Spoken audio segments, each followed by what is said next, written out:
Welcome, ladies and gentlemen, to the Hero Nation Show, the place where business owners and entrepreneurs just like you come to learn tools and tactics to live more epic lives. I'm your host, John Reinhardt, and today I am with Mike Aquesto. Thank you so much for joining us, man.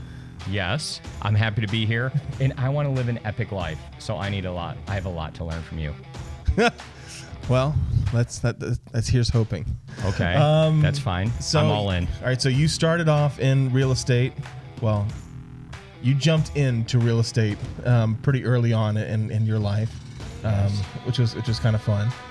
So how long have you been in real estate so far? A long time, a really long time. So how deep do you want to go on this? How long do you want to spend? Let's go. All right. Let's go for it. So I grew up in upstate New York, Binghamton, New York, to be specific, like super small, like shrinking town when I was younger.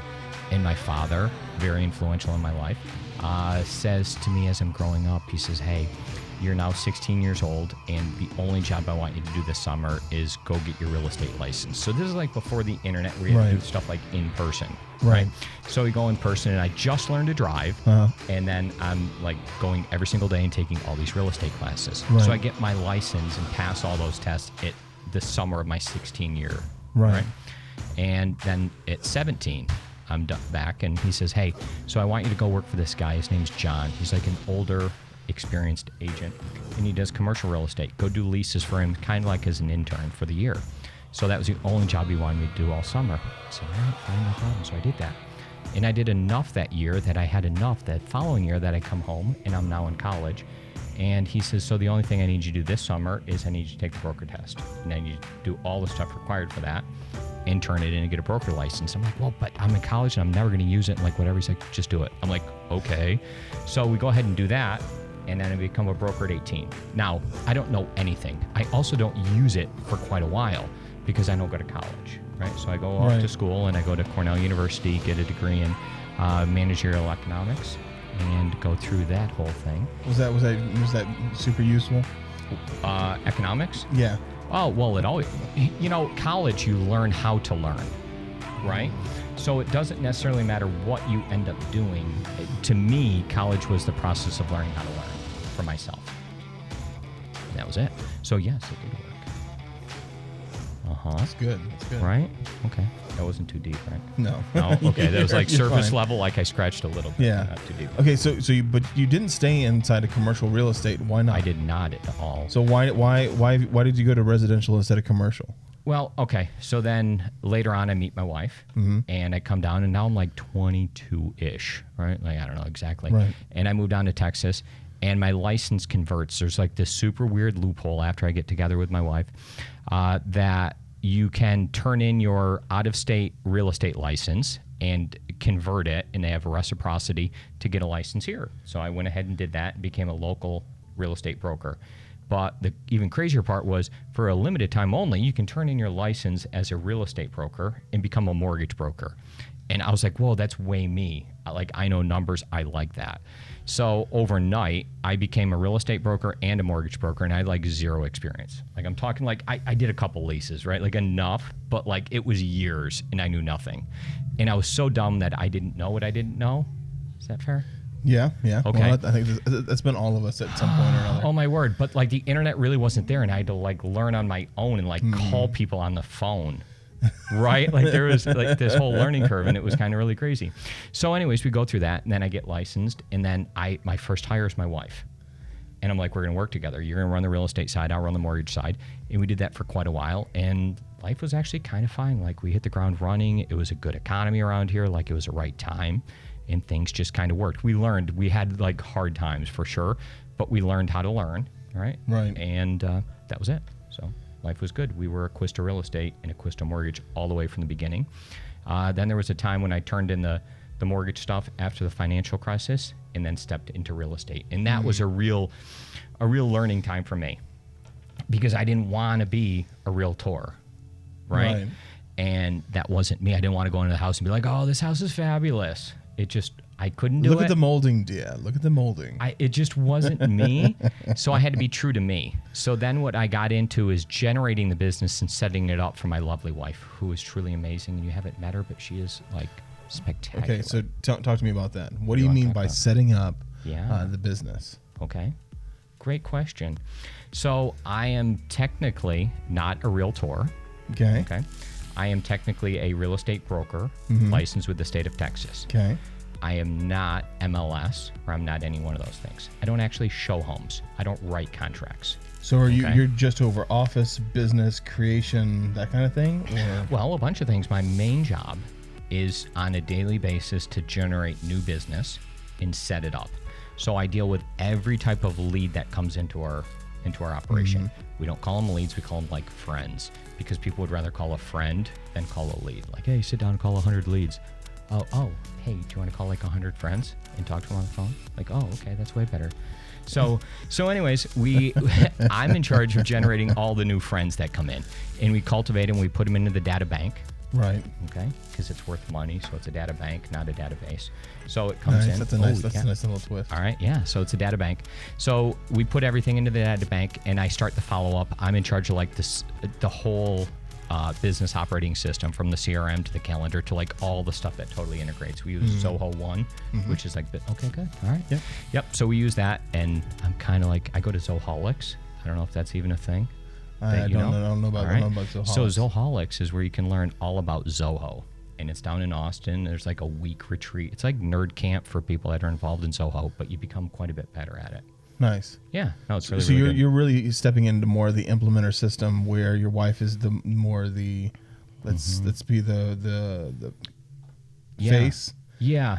And That's fair. You're That's like, fair. no, I will implement and create the strategies that are actually going to build a business. You smile, you be the public person. Oh no, she smiles. She smiles. She smiles. Yes, she's the she public person. smiles. She's the You one are that they're all correct. like, yes, I want to work with. People love my wife. She's really, really good. Me, they'll deal with. I'm like, okay, yeah. So you're the one that deals with the most of the hard conversations, I'm guessing. So the harder conversations. The harder, yeah. Yeah. So I try to make sure that my wife is never involved in any conversation where the answer is no. So. Yeah, no, it's a real thing. So I take on. So she's all the yeses and you're all the nos. No, I'm not always no at all. No. It's not no, but not right now. No. My job. So it's like automatically like, do we want to do this? Mike, do you want to answer? Oh no. No, it's not quite like that. It's not quite like that. But so my job on a daily basis is to bring in the business. So if you're asking for some type of metrics, we set up in our friendship division, on average, about 45 qualified appointments on a monthly basis. And what a qualified appointment looks like is where we've had a great discussion with them on the phone about real estate, about what they want to accomplish, and we've answered all these following questions. When do you want to buy a house? Are you working with a current agent? What are you looking for in it? Go through all the qualification things. Do you have a lender? What's all the stuff, right? We get all the notes, have a great conversation, put the notes into the data bank, and then say, you are going to love working with blank. And then we do a great handoff. Look it up on the calendar. They're available. Perfect. Tuesday, 2:00 with, right? And then we put it on the calendar and send out the invite and coordinate everything and sell hard the other agent and why they will like working with them. And then we do the handoff on the reverse and call the agent and be like, hey, you have a new client set up and we're going to do this and here's why and here's all the information. Push it off, do that general introduction, and then we're good. They have all my information so they can ask me any follow-up questions they should have. But it then becomes the agent's job to go close. And those would be company-generated qualified setup appointments. Okay. So in your job, I mean, you're obviously a big systems guy, right? So because you didn't start off with one of the other, big companies and learn systems through them, what are some things that you learned differently because you weren't maybe you weren't trying to follow the real estate, the norm real estate systems, because you're coming at it from I'm not coming at it from a Caldwell Banker perspective. I'm not coming at it from an EXP perspective. I'm not coming at it from a Keller Williams perspective. That is true. You're not one of the part of the big real estate quote unquote training companies. Okay. Fair enough. So I'm interested in how you developed the systems that you have in place. Did you glean stuff from these companies, with just book reading and stuff like that? Or were you like, you know what, I'm actually looking at some other companies and bringing in other ideas, and then you kind of figured out how to put it all together? Yeah. So I guess we think for ourselves would be a good place to start. So what we do is we listen, and we have 2 ears and 1 mouth. So better yet is to listen and kind of learn. So I would consider myself a self-learner and a self-starter. So what I'm going to do is listen to how everybody else is doing it, and then, yes, take the best from each person and try to implement it. And that's why we didn't, when we first started years ago, we were in a really smaller system. Maybe you actually know Morsolds. It's an Austin-based company. And, okay. So anyways, Morsolds was good, but it was real estate-specific CRM, and it was like small school, okay? But it was really good. So he did a really good job setting it up. It was a Keller guy. You can look him up. Really, did a good job. He wears a hat, too. I don't know. Hang on. You're talking about Nolly? Oh. Ooh, all of a sudden you know. Yeah, Nolly Williams. Yeah, I know Nolly. Okay, perfect. Now we got to it. So I started with him. Okay. Not working for him, but like I bought into his system. And by buying in, we just subscribed. So I subscribed to a system, utilized it, and it was really good. It worked for us for a long period of time, but it wasn't scalable enough like we wanted. Then we broke down and bought into a real system to help grow the business. And Zoho 1 is very similar. It's like an all-encompassing business software solutions that would be similar to Salesforce. Right. But maybe not like as, it doesn't look as pretty. Okay. So the GUI is not quite as... Yeah. So if Salesforce is Apple, then Zoho 1 is like Unix or Linux. Got it. Is that fair? Yeah, that's a fair comparison. Yeah. All right, good. So that's what Zoho is. But now, when we built Zoho and we set it all up for us within what we wanted it to do, we said we wanted to make sure that we can make any changes, do anything we want, make sure it's fully encompassing. It can do that. It grows. It works across all the different things. So it works on Apple as well as Mac. It works on the PC, and it works remotely, whatever. So it's fully compatible across different things. And what our qualification is, anytime that an agent comes into the office and says, I really want our system to do this, okay, my answer to them has to be, I have to ask a question back. So my question goes back, says, that's a great question. Will that help you grow your business by 1 incremental unit on an annual basis? If the answer is yes, then I need to make sure that our system is built in such a way that I can tell you, yes, we can make that change for you, as long as it'll benefit you and create 1 more unit for you. I can replicate it to all the other agents that work with us, and I can complete it within 30 days. And then it has a cost to me as far as time, coordination, whatever that is, right? And I know what that cost is going into it. But the cost has always been good enough as long as you create 1 additional unit. Then we're kind of good to start there. Nice. So, nice. Yep. So it's fully scalable. We've had different thoughts as we've grown in a business. We crossed the threshold this calendar year. My wife and I sit down at our board meeting and we say, hey, we crossed the threshold, and we gave each other a high five, that we moved from a large small business mindset shift to a super small, medium-sized business. And anything we did, we had to put a system, a process, a way in place that we could scale it to 100 people. For so long as a small business, we were like lifting incredibly heavy. And it was about us growing by 1 incremental unit, by 1 more agent, about making it easier for today, this week, this quarter, and not being able to see far enough to get to like 100. So now everything we do, we're breaking the system back down. And I get super excited about this. So we're breaking it all back down and starting it up from scratch to where it's about 100, right? So anything we do, we want to make sure we can get to 100 with it. And then from there, it's pretty much you can go to 1,000. It's not like that big of a deal. So whatever that is. So 100 agents, 100. So what would you say would be one of the number one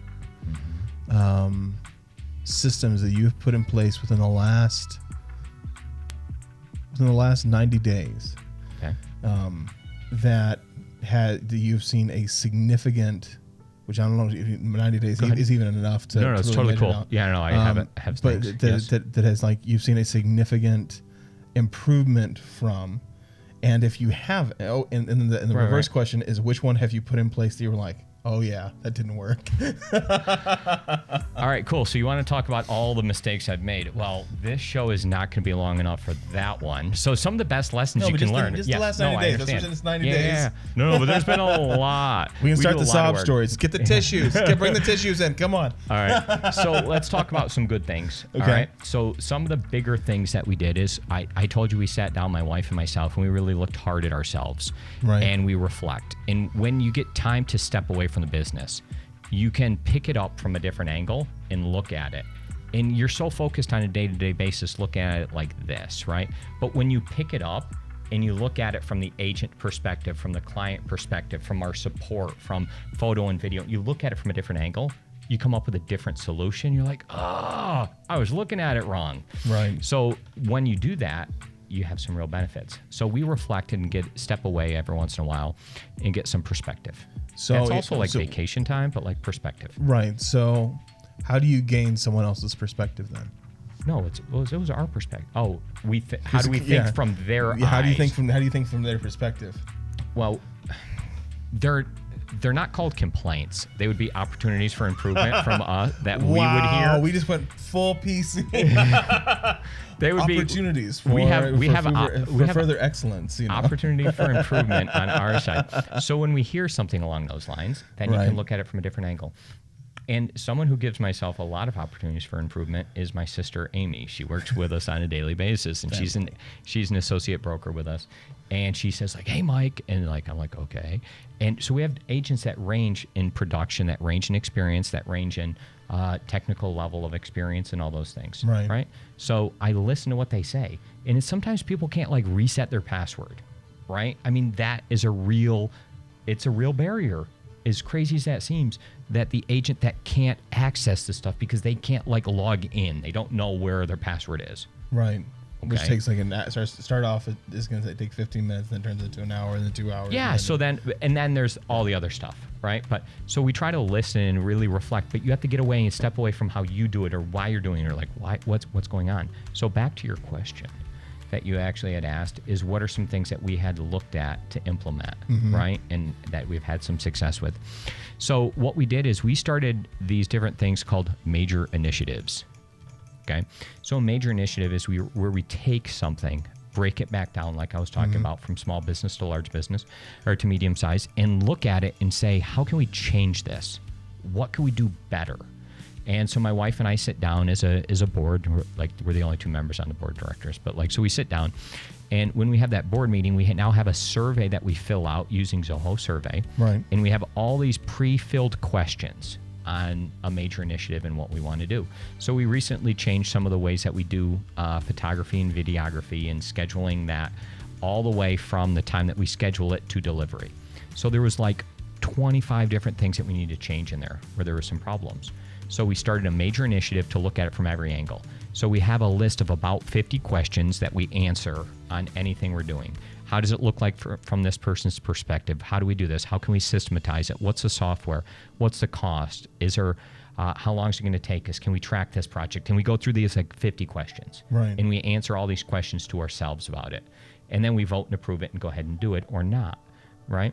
But that one saved us a bunch of time, and we looked at it and we call everyone in separately and we look at it from different angles. We do a recording on like, hey, here's what we want to do and why, and here's how we think it can be better and the time savings and money savings, whatever that is.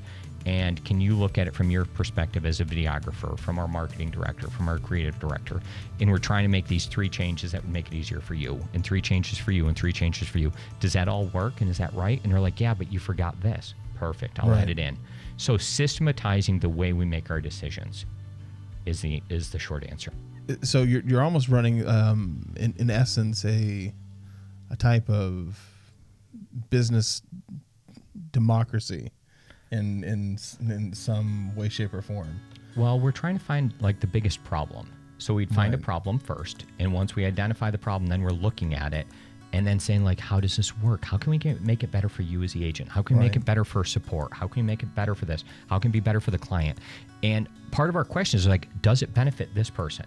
Does it save us money? Does it cost us money? Like, is there tax implications? Can we make it better by integrating our accounting system better? Can we recruit better because of? Right. Right? And when you start doing each of these things, I think you become better. You look at yourself hard. rather than becoming complacent. So what's something that you implemented in the last 90 days that didn't work? Oh, that didn't work. Well, it doesn't have 90 to be complete failure. Yeah, no. 90 days might not have been enough time to look back. Okay, so 180. Yeah, okay, fine. So what has been something that hasn't worked for me? I use Sync. Commissions Inc. And I had a long run with them. And part of what I do on a daily basis is bring business in. And Commissions Inc. is like a big bad boy system that works for certain people. It didn't necessarily work for us. Commissions Inc. is where you can, they have like this website dedicated, and they're like, oh, we have like this awesome conversion, and guys go out there and they promote this, and Chicago Title ended up buying into it, and they're like bigger, however they all, and anyways, so they're like, hey, this works. And we did all these different things with it, but what we found is our business really comes from within.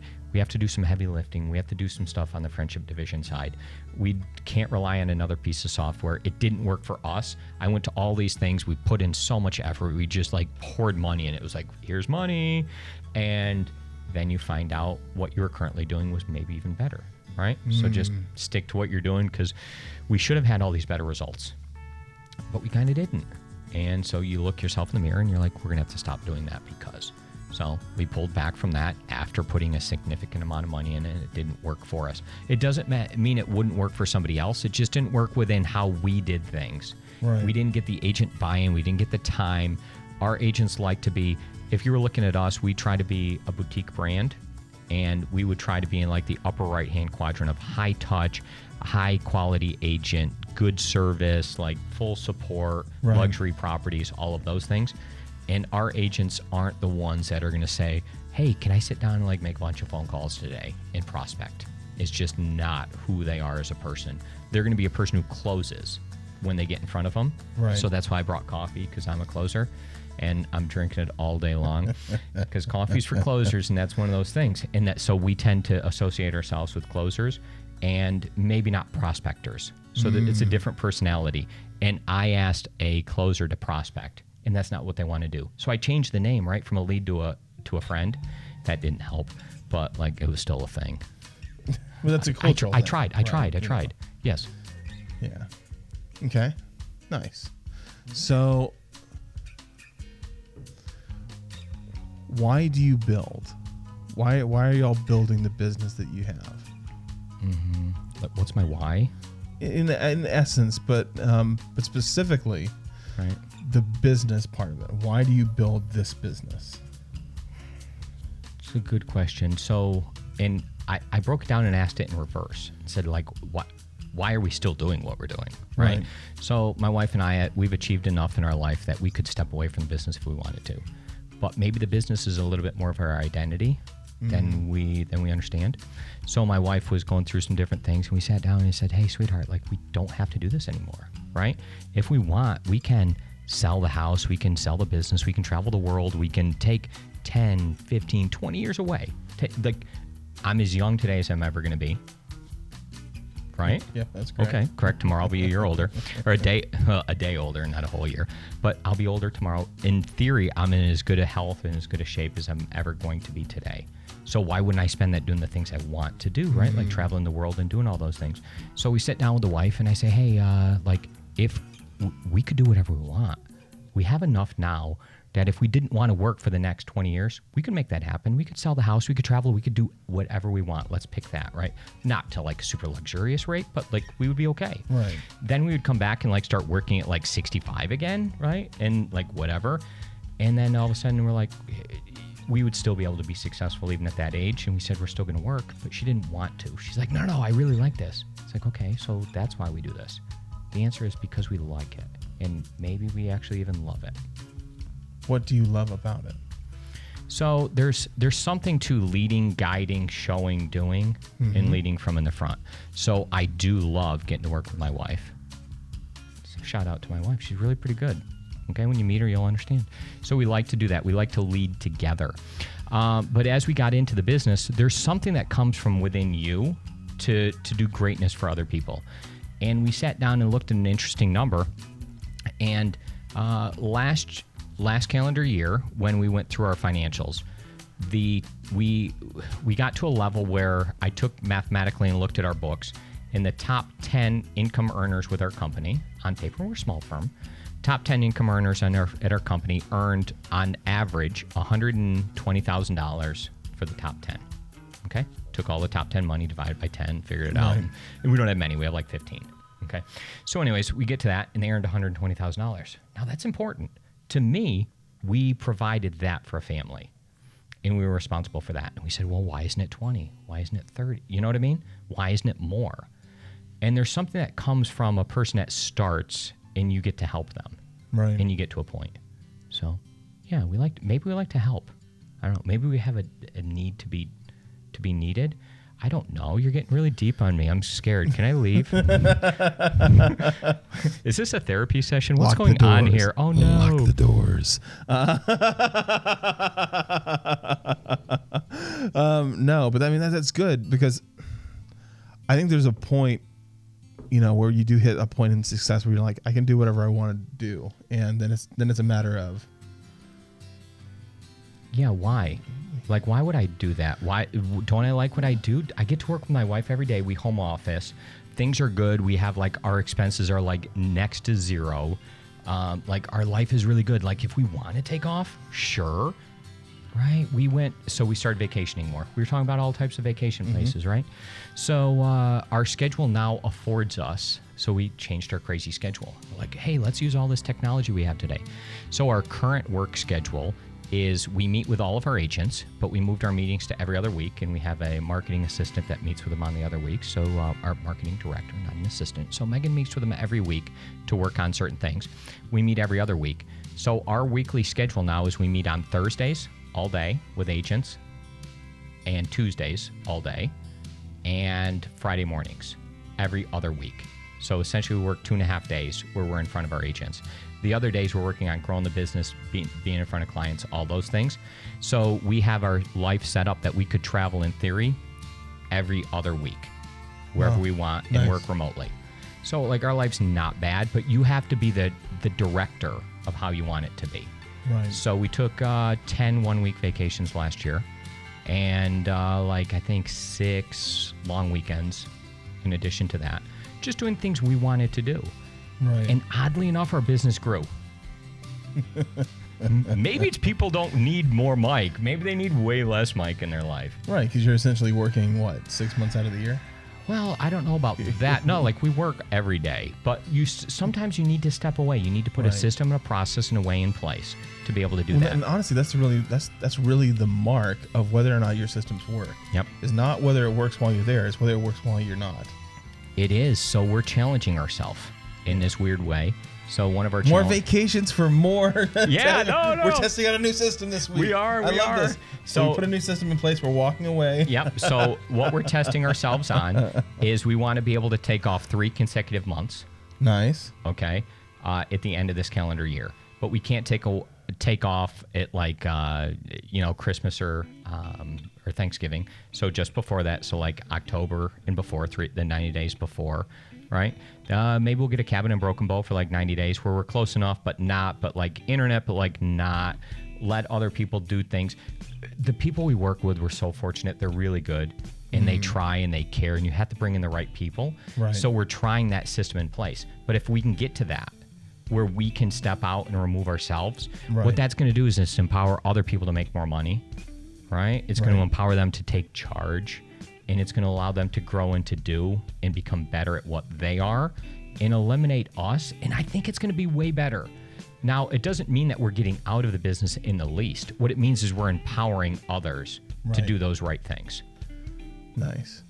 And that's the challenge to be able to do it, is to be able to actually disconnect from it. Mm-hmm.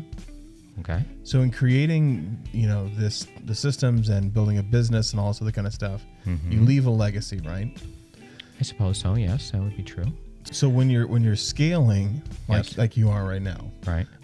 Part of that scaling, whether you're opening up multiple businesses, there's a guy that was on here the other day, Jeff Ducharme, owns 20 some businesses, buys and sells, and I think it's the largest karate franchise in the United States. I tell people I'm a black belt. I'm actually not, but it scares them just enough that they're like, oh, maybe he's going to whoop me. No. So, no, I'm not but actually a black belt, but I do say that. That's a lie I tell, but I think it's a good lie. Is that fair? It's a good lie till someone calls you on the I know, and then I get really it's whooped. It's like the one time where you're like, I'm a black belt, and the guy's like, cool, come Bring on, it. and you're like, Do you want to try it right now? we can put this to the test. you don't want to do that. No? with me. All right. Well, I actually have been. I can't say that on a podcast. all right. Go ahead. I'm ready. Let's go. But I mean, some of the things that like you kind of see is there is a as you expand, you have Yes. to disconnect. You know, from the amount of people, because there's too many people, right? There's too many problems, so that you end up putting more barriers in between yourself and the individual agent, especially when you're talking like you're building systems for 100, Right. Correct. right? So, but that would seem to be at conflict with like, all right, talk to me. Yeah. I'm glad you asked that question. It's a really good one. It does cut to like what we do and how we do things.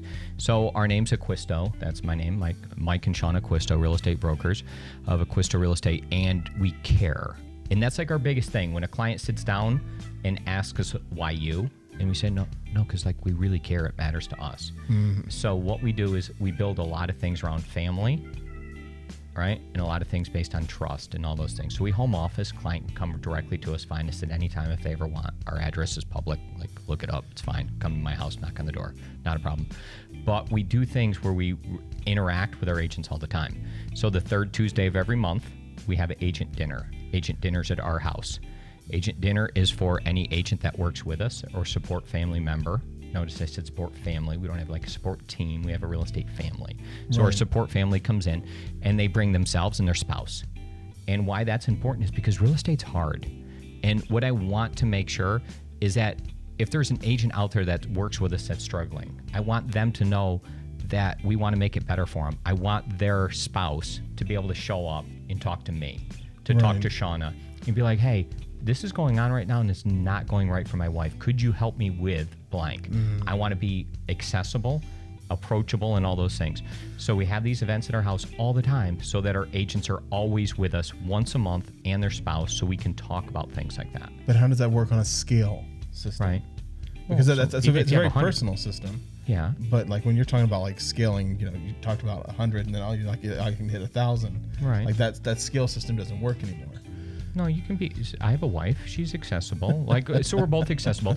It's about doing the right things every day, Right. and being available, and like actually wanting and caring and trying. That's a problem for future Mike. Okay, we will worry about that in the future. But isn't that the point of systems, though? Right. Right.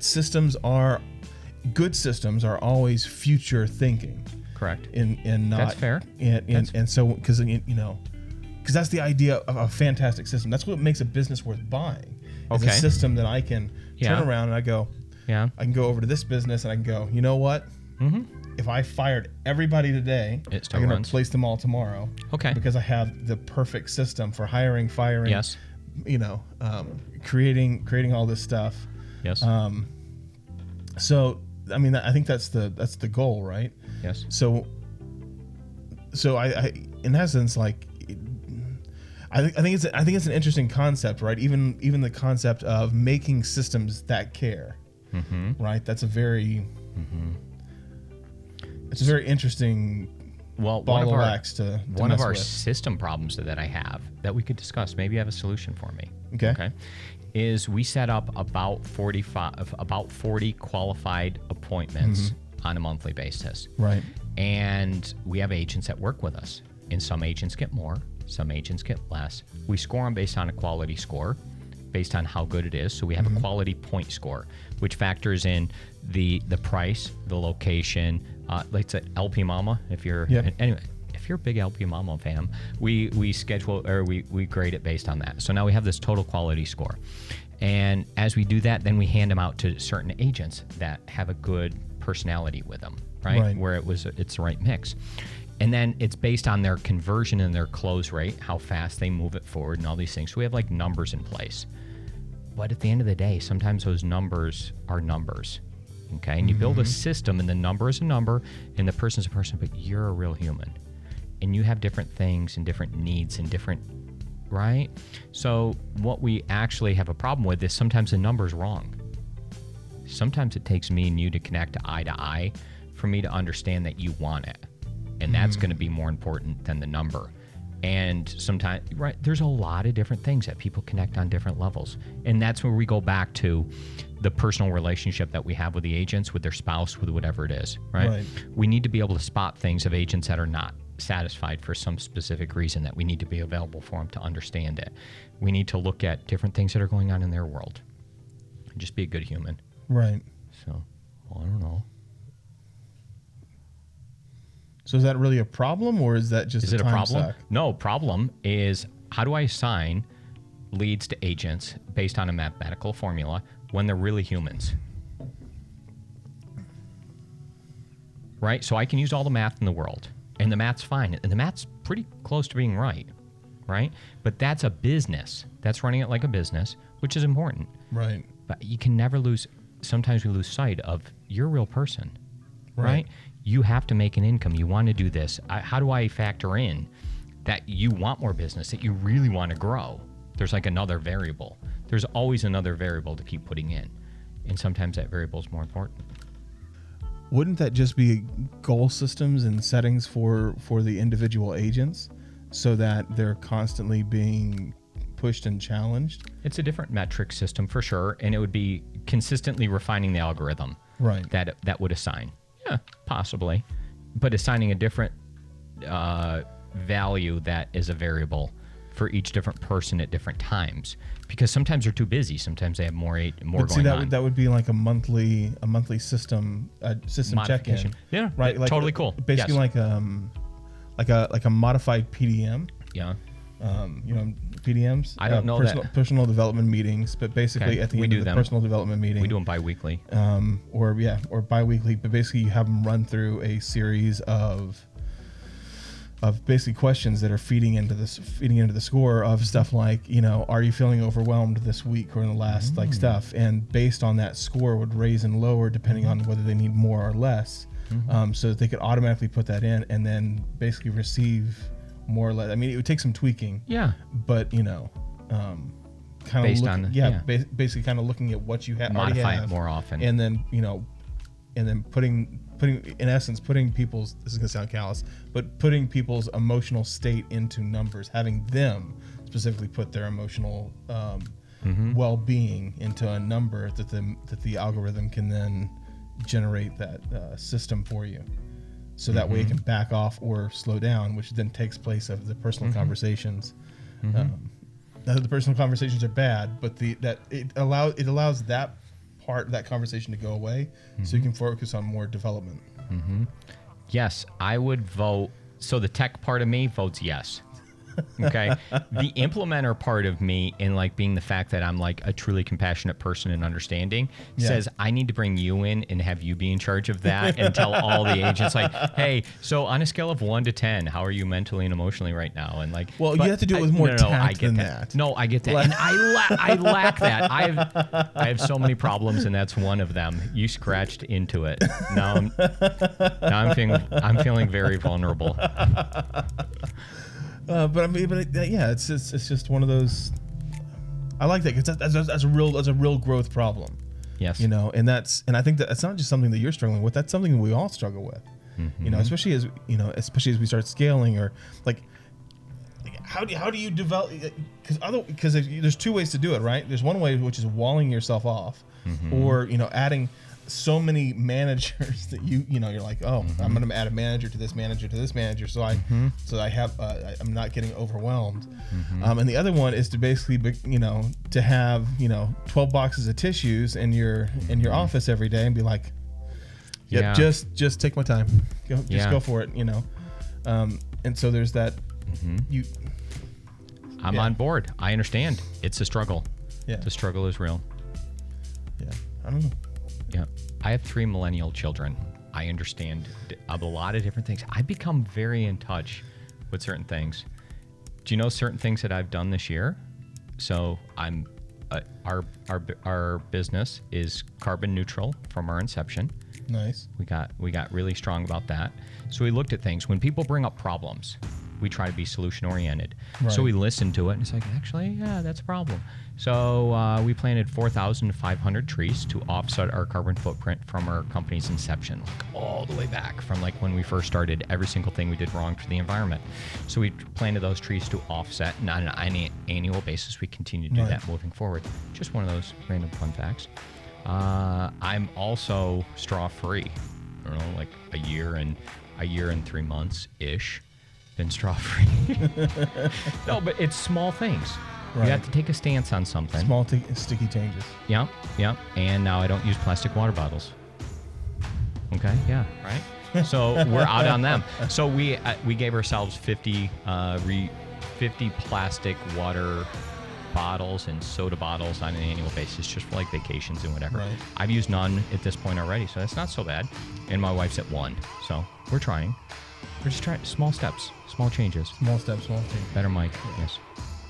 Well, Bun, I really appreciate you coming on. I appreciate you like opening up, sharing your thoughts and ideas. It's really good. So you run a podcast, which is called? Yes. Well, This and That is what we do. It's real estate related. It's an internal. That's an amazing thing. Like, so we could totally talk about that as much as you wanted, but we're out of time now. Oh, that's a tease for next time Mike comes on. All right. So This and That, where can they find it? They can't. They can't find it. No, So, if they go to me, they can find it. They can email me directly, and I'll give you backdoor access to be able to get in. The Loken Group out of Houston does a lot of sharing. Nice. And they care. So they share stuff, and I log in and look at all the different things that the Loken Group does down from Houston, and we've adopted the same mindset that we're trying to share a bunch of different things. I don't have all the systems and processes like he does, but if you want it, come get it, and I'll give you access. Awesome. So yes. Where can they find you? At aquistorealestate.com, and that would be AC, pause, Q-U-I-S-T-O, real estate. You have to say it like that or people miss the C. Yeah. It's aquistorealestate.com, and I would be Mike. Okay. And if they wanted to get a hold of your podcast, how would they get a hold of it? Oh, they would just like ask me, and I'll give them the backdoor access. I have to give So them a what's the specific email? link to get in. Mike at aquistorealestate.com. Okay. All right. Yes. All right. There we go. You have All it. right. Guys, until next time, be your own hero.